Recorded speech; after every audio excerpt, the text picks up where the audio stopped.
নমস্কার বন্ধুরা, গল্পের হাটে আপনাদের সকলকে স্বাগত জানাই। বন্ধুরা, গল্পের হাটে আমার আজকের নিবেদন সুনীল গঙ্গোপাধ্যায়ের রচিত ছোট গল্প নীল রঙের মানুষ। গল্পটি শুনে ভালো লাগলে অবশ্যই ভিডিওটি লাইক, কমেন্ট, শেয়ার আর আমার চ্যানেলটিকে সাবস্ক্রাইব করে দেবেন। তাহলে চলুন বন্ধুরা, গল্পটি শুরু করা যাক। গল্প পাঠে আমি বৈশালী, আর আপনারা শুনছেন আজকের গল্প নীল রঙের মানুষ। তখন খুব ভোর, ভালো করে আলো ফোটেনি, একটু একটু অন্ধকার আর একটু একটু আলো মিশে একটা শরবতের রং তৈরি হয়েছে। শুধু আকাশের পূর্ব দিকটা সামান্য লালচে, একটু পরেই সূর্য উঠবে। রণজয় বিশ্বাস নামে একজন যুবক সেই সময় নদীর ঘাটে গিয়েছিল। রণজয় প্রত্যেক দিনই খুব ভোরে ঘুম থেকে ওঠে, তারপর একা একা নদীতে চলে আসে। তার বাড়ি থেকে নদী প্রায় 2 মাইল দূর। রণজয়ের খুব মাছ ধরার শখ। সে সারাদিন তো মাছ ধরেই, রাত্রির বেলাও নদীতে একটা ছিপ ফেলে রেখে আসে। ভোরবেলা একদিন গিয়ে দেখতে পায় তার বড়শিতে একটা মস্ত বড় মাছ ধরা পড়ে আছে। সেদিন রণজয় নদীর দিকে এগোচ্ছে, এমন সময় আকাশে ফট করে একটা শব্দ হলো। শব্দটা খুব জোর নয়, অনেকটা হাওয়াই বাজি ফাটার মতন শব্দ। রণজয় উপরের দিকে তাকিয়ে দেখলো, তার ঠিক মাথার ওপরের আকাশে অনেক উঁচুতে কি যেন একটা জিনিস ফেটে গিয়ে খুব আলো আর আগুন বেরুচ্ছে। জিনিসটা এত উঁচুতে যে কোনো বাজি অত দূর উঠতেই পারে না। তাছাড়া এখন তো কোনো পুজো টুজো নেই, কে আর এখন গ্রামের আকাশে বাজি ফাটাবে? রণজয় জানে অনেক সময় আকাশে এরোপ্লেনে আগুন ধরে যায়, তারপর সব শুদ্ধ ভেঙে পড়ে। প্রায়ই খবরের কাগজে এরকম খবর থাকে। সেরকমই একটা কিছু হলো নাকি? রণজয় আকাশের দিকেই তাকিয়ে রইল। যদিও খুব উঁচুতে, তবু সেই জিনিসটা ঠিক এরোপ্লেন মনে হয় না, একটা বিরাট গোল জিনিস। ফট ফট করে শব্দ হচ্ছে, আর সেটার এক একটা টুকরো ভেঙে ভেঙে ছিটকে যাচ্ছে।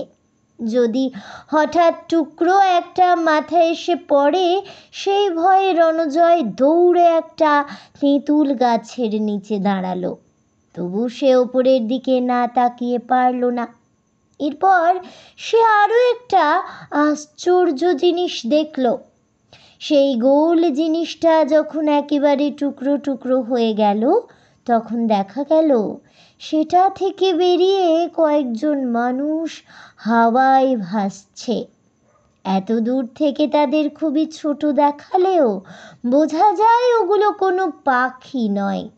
সেই আকাশের জ্বলন্ত টুকরোগুলো ছিটকে কোনটা কোথায় চলে যাচ্ছে তার কোনো ঠিক নেই। শুধু একটা টুকরো কামানের গোলার মতন জ্বলতে জ্বলতে এসে পড়ল নদীতে। অনেকখানি জল ছিটকে উঠল, আর জায়গাটা এমন ধোঁয়ায় ভর্তি হয়ে গেল যে 2-1 মিনিটের মধ্যে রণজয় চোখে কিছুই দেখতে পেল না। তারপর একটু পরিষ্কার হতেই দৌড়ে গেল নদীর ধারে। দেখলো যে নদীর মাঝখানে এক জায়গায় জলে ভুরভুরি কাটছে, আর একটা লোক যেন ডুবে যাচ্ছে সেখানে। লোকটার আর কিছুই দেখা যাচ্ছে না, শুধু একটা হাত বেরিয়ে আছে জলের বাইরে। সেই হাতে কি যেন একটা গোল মতো জিনিস ধরা। আগুনে পুড়ে যাবার জন্যেই বোধহয় লোকটার হাতের রং মিশমিশে কালো। রণজয় খুব ভালো সাঁতার জানে। একজন লোক ডুবে যাচ্ছে দেখে সে আর স্থির থাকতে পারল না, জলে প্রায় ঝাঁপিয়ে পড়ল। কিন্তু রণজয় উদ্ধার করতে পারল না লোকটাকে। সাঁতরে নদীর মাঝখানে যাবার আগেই লোকটা ডুবে গেল। নদীটা খুব বড় নয়, কিন্তু জোয়ারের সময় খুব জল থাকে। কাল রাত্রেই জোয়ার এসেছে। রণজয় ডুবে ডুবে অনেক খুঁজল, কিন্তু লোকটির কোনো চিহ্নই পাওয়া গেল না। তবে রণজয় দেখল সেখানে সাদা রঙের একটা বল ভাসছে। এই বলটাই লোকটার হাতে ধরা ছিল। লোকটা ডুবে গেলেও বলটা ডোবেনি। রণজয় সেটাকে ধরে ফেলল। বলটা খুব বড় নয়, অনেকটা ক্রিকেট বলের মতন, চকচকে কোনো ধাতু দিয়ে তৈরি, ভেতরটা ফাঁপা। জিনিসটা খুব সুন্দর, তাই রণজয় সেটা নিয়ে আবার ফিরে আসতে লাগলো তীরের দিকে। একটা লোক তার চোখের সামনে ডুবে গেল, এজন্য তার মন খারাপ লাগলো। পুলিশকে বোধহয় খবর দেওয়া উচিত। বড় বড় জাল ফেলে যদি দেহটা পাওয়া যায়। রণজয় আবার আকাশের দিকে তাকালো। সেই কয়েকজন এখনো সেখানে ওড়াউড়ি করছে, মোট 5 জন। পিঠে প্যারাশুট বাঁধা নেই, অথচ লোকগুলো আকাশে পাখির মতন ভাসছে কি করে? এই ভেবে রণজয় আশ্চর্য হচ্ছিল। এমন সময় বহু দূর থেকে আর একটা গোল মতন জিনিস বিদ্যুৎ বেগে সেখানে উড়ে এলো। তার একটা দরজা খুলে যেতেই সেই 5 জন লোক ঢুকে গেল তার মধ্যে। সেটা আবারও মিলিয়ে গেল মহাশূন্যে। রণজয় খানিকক্ষণ হতভম্ব হয়ে ভিজে গায়ে বসে রইল নদীর ঘাটে। কি হয়ে গেল ব্যাপারটা?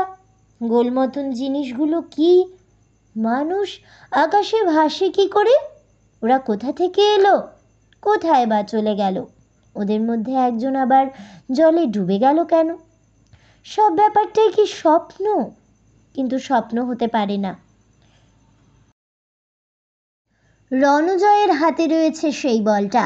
এরকম বল সে আগে কোনোদিন দেখেনি। জিনিসটা লোহার নয়, অ্যালুমিনিয়ামেরও নয়। জিনিসটা এমনই চকচকে যে সেটার দিকে তাকালে চোখ ঝলসে যেতে চায়। এরকম জিনিসের বল রণজয় কখনো দেখেনি। জিনিসটা যে খুব দামি সেটা বুঝতে পেরে রণজয় ঠিক করলো বলটার কথা এখন সে আর কারুকে বলবে না। রণজয় এবার মনে পড়ল তার ছিপটার কথা। সেটা ধরে একটু টান দিতেই বোঝা গেল মাছ আটকেছে, তবে বেশি বড় মাছ নয়। ছিপটা বেশ হালকা লাগছে। সে এক টান দিতেই মাছটা এসে পাড়ের ওপর পড়ল। এবার রণজয়ের আরও অবাক হবার পালা। একটা বিরাট বড় কাতলা মাছ, অন্তত 4 কেজি হবেই। এত বড় মাছ, অথচ এত হালকা লাগলো কি করে? ভাগ্যিস সুতোটা ছিঁড়ে যায়নি। রণজয় 2 হাত দিয়ে মাছটা তুলে ধরল। তবু খুব হালকা লাগছে। এত বড় মাছ এত হালকা হয়? যাই হোক, বলটাকে প্যান্টের পকেটে লুকিয়ে রেখে রণজয় মাছটা নিয়ে বাড়ি ফিরল। রণজয়ের বাবা একজন চাষি। রণজয় কিছুটা লেখাপড়া শিখলেও সে কোনো চাকরির চেষ্টা না করে বাবার চাষবাসের কাজেই সাহায্য করে। তাছাড়া সে গ্রামের ফুটবল টিমে ফুটবল খেলে। সামনের বছর তার বিয়ে হবার কথা। রণজয়ের বাড়িটা মাটির তৈরি হলেও দোতলা। একে বলে মাঠ কোঠা। বেশ পরিষ্কার, ঝকঝকে, তকতকে। বাড়ির সদর দরজা দিয়ে ঢোকার সময় সে মাথায় একটা ধাক্কা খেল। রণজয় বেশ লম্বা হলেও নিজের বাড়ির দরজায় কোনো দিন আগে ধাক্কা খায়নি। মাছটা উঠোনে ফেলে সে চেঁচিয়ে বলল, মা দেখো, আজ কত বড় একটা মাছ পেয়েছি। রণজয়ের মা কাছেই ছিলেন। মাছটা দেখে খুব খুশি হলেন। তিনি বললেন, বাবা, এত বড় মাছ তো অনেক দিন দেখিনি। 4-5 সের হবে বোধহয়। তোর কাকার বাড়িতে খানিকটা পাঠিয়ে দেব, আর তোর মেসোমশাইয়ের বাড়িতে। রণজয় বলল, এত বড় দেখতে হলে কি হয়, মাছটা কিন্তু হালকা। মা মাছটা তোলার চেষ্টা করে বললেন, বলিস কি, হালকা কোথায়, এ তো দারুণ ভারী।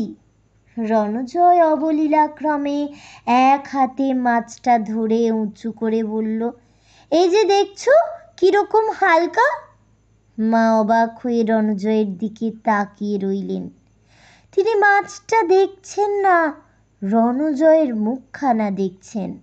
তারপর বললেন, তোকে একটু অন্য রকম দেখাচ্ছে, একটু বেশি লম্বা দেখাচ্ছে।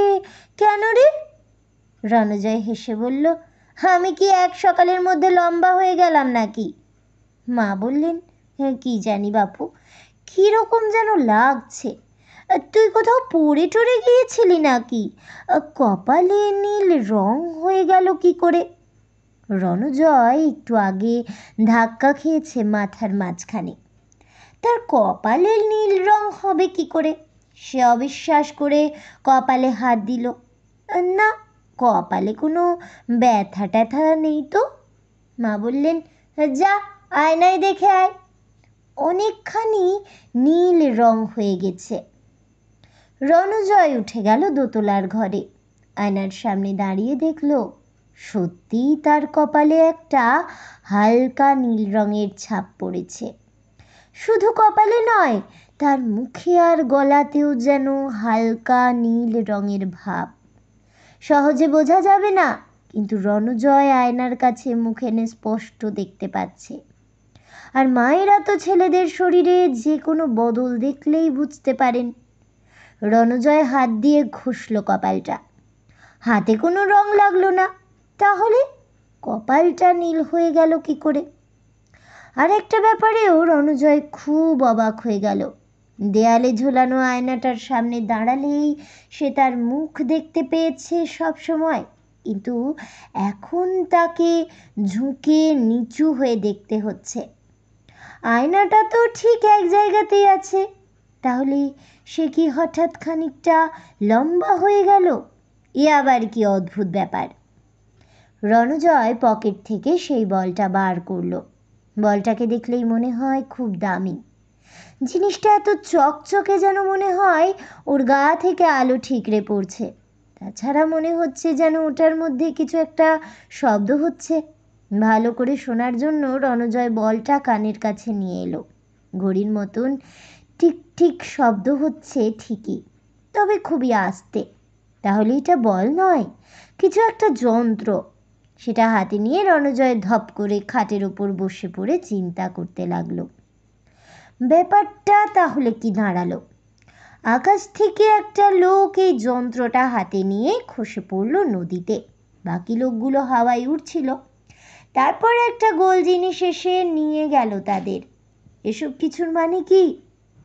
সেদিন বিকেলের মধ্যে রণজয় প্রায় 7 ইঞ্চি বেশি লম্বা হয়ে গেল, আর তার মুখের রং হয়ে গেল রীতিমতো নীল।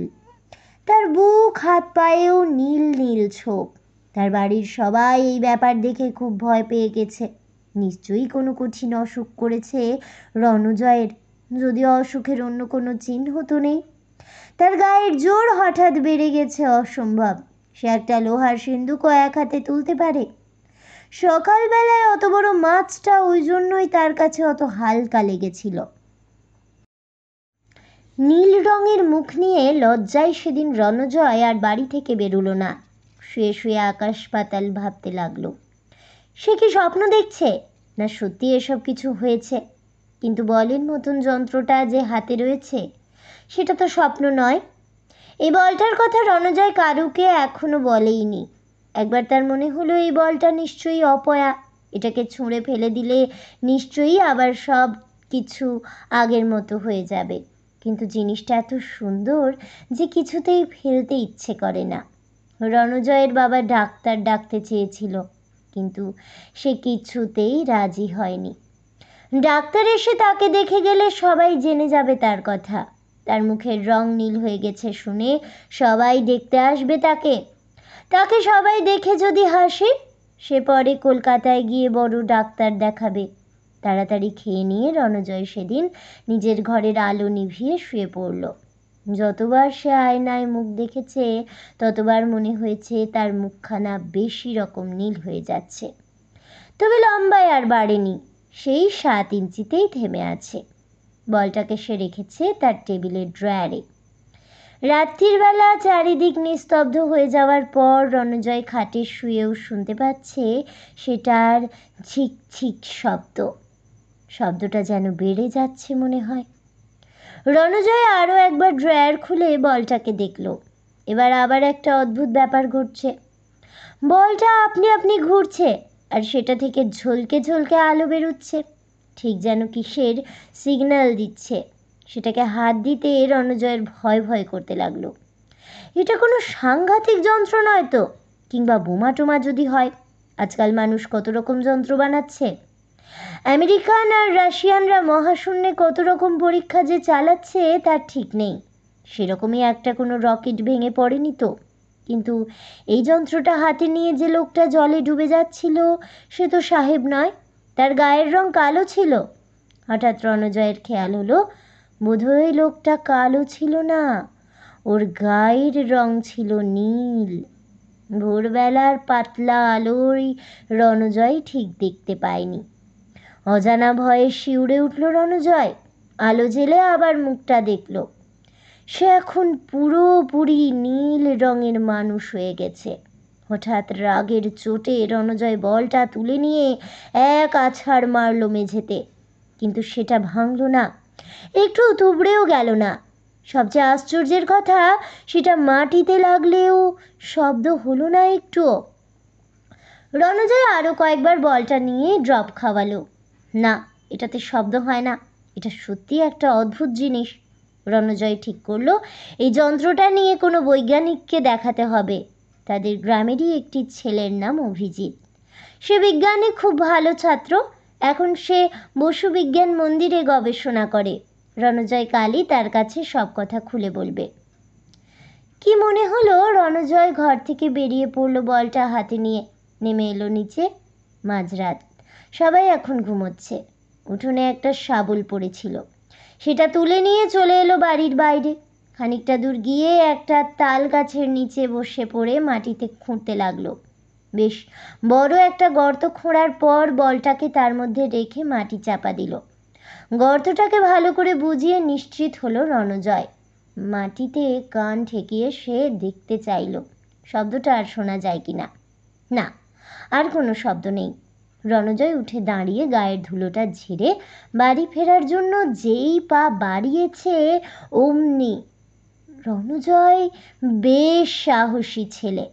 ভূতের ভয় পায় না, কিন্তু অন্ধকারের মধ্যে তার দুটো হাত যখন কেউ চেপে ধরল তখন ভয়ে তার মুখ দিয়ে আ শব্দ বেরিয়ে এলো। দুপাশে তাকে সে প্রথম কাউকে দেখতে পেল না। তারপর দেখল 2-3 জন লোক তাকে ঘিরে দাঁড়িয়ে আছে। তাদের গায়ের রং কুচকুচে কালো কিংবা নীল।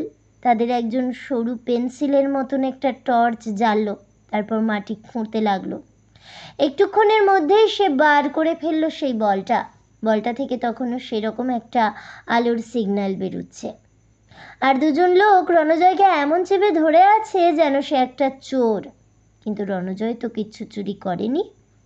একবার তার ইচ্ছে হলো চেঁচিয়ে গ্রামের লোকদের ডাকে। তারপর ভাবলো দেখাই যাক না কি হয়। লোকগুলো তার হাত ধরে হাঁটিয়ে নিয়ে চলল। রণজয় বুঝতে পারলো ওরা যাচ্ছে নদীর দিকে। নদীর পাশের ফাঁকা মাঠে একটা বিরাট গোল জিনিস রয়েছে। আগের দিন আকাশে রণজয় এরকমই একটা গোল জিনিস দেখেছিল। সে জিনিসটার গায়ে হেলান দিয়ে দাঁড়িয়ে আছে আর একজন বেশ লম্বা মতন নীল রঙের মানুষ। তারও হাতে একটা পেন্সিলের মতন আলো। রণজয়ের আর কোনো সন্দেহ রইল না যে এরা এই পৃথিবীর মানুষ নয়। যে 3জন লোক রণজয়কে ধরে এনেছিল তারা লম্বা লোকটিকে কিচিরমিচির ভাষায় কি যেন বলল। লম্বা লোকটি বেশ খুশি হয়েছে মনে হলো। সে রণজয়ের দিকে ফিরে তার চোখের দিকে স্থিরভাবে তাকিয়ে রইল। লোকটা কোনো কথা উচ্চারণ করলো না, কিন্তু রণজয়ের মনে হচ্ছে লোকটা ঠিক কথা বলছে তার সঙ্গে, অর্থাৎ লোকটা মনে মনে কথা বলছে।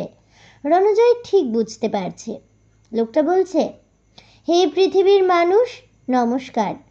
আপনি যে আমাদের যন্ত্রটা সাবধানে রেখেছিলেন সেজন্য আপনাকে ধন্যবাদ। রণজয় অবাক হয়ে তাকিয়ে রইল লোকটির দিকে।